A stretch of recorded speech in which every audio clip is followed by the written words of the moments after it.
بسم اللہ الرحمن الرحیم۔ السلام علیکم۔ آپ دیکھ رہے ہیں یوٹیوب چینل عام سی باتیں۔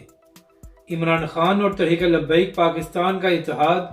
علامہ سعد حسین رضوی کا بڑا بیان سامنے آ گیا اور تحریک لبیک کے سربراہ کا انٹرویو کس نے رکوایا تھا، بڑی خبر۔ اس ویڈیو میں ہم اسی کے متعلق بات کریں گے۔ ناظرین کرام، کل ایک طرف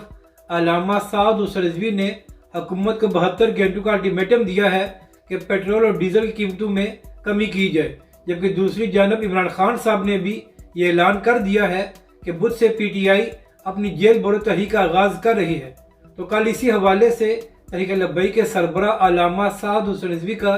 سما نیوز پر انٹرویو ہو رہا تھا۔ تو کرن ناز صاحبہ نے سوال کیا کہ ایک طرف عمران خان صاحب نے بدھ کو جیل برو تحریک کا اعلان کیا ہے اور دوسری جانب آپ نے بھی حکومت کو الٹیمیٹم دیا ہے۔ کرن ناز صاحبہ نے کہا کہ اس وقت پی ٹی آئی اور تحریک لبیک پاکستان دونوں ہی حکومت کے خلاف مہم چلا رہے ہیں، تو کیا ایسا ہو سکتا ہے کہ آنے والے انتخابات میں عمران خان اور تحریک لبیک پاکستان کا اتحاد ہو جائے؟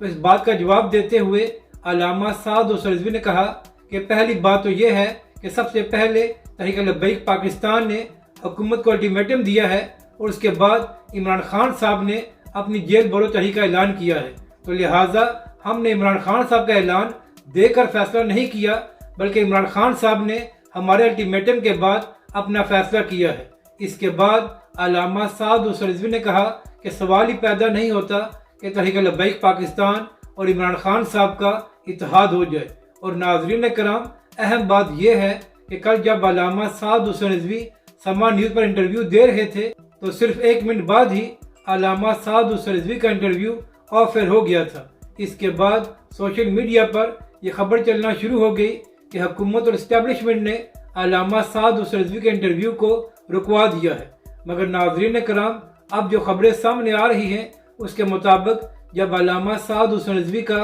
سما نیوز پر انٹرویو ہو رہا تھا تو ٹھیک اسی وقت کراچی میں دہشت گردی کا واقعہ پیش آ گیا تھا، تو لہٰذا سما نیوز سمیت تمام نیوز چینل اس وقت کراچی کے واقعے کو ہی بریکنگ نیوز کے طور پر چلا رہے تھے، تو اس وجہ سے علامہ سعد حسین رضوی کا انٹرویو آف ایئر ہو گیا تھا اور بعد میں سما نیوز پر علامہ سعد حسین رضوی کے انٹرویو کو چلا دیا گیا تھا۔ تو ناظرین کرام، اس لیے خبر یہی ہے کہ علامہ سعد حسین رضوی کے انٹرویو کو کسی نے رکوایا نہیں تھا، بلکہ جو واقعہ کراچی میں ہوا تھا اس وجہ سے علامہ سعد حسین رضوی کا پروگرام آف ایئر ہو گیا تھا۔ اپنی رائے کا ضرور اظہار کریں کہ آپ کو یہ ویڈیو کیسی لگی اور ہمارے اس چینل کو بھی سبسکرائب کریں۔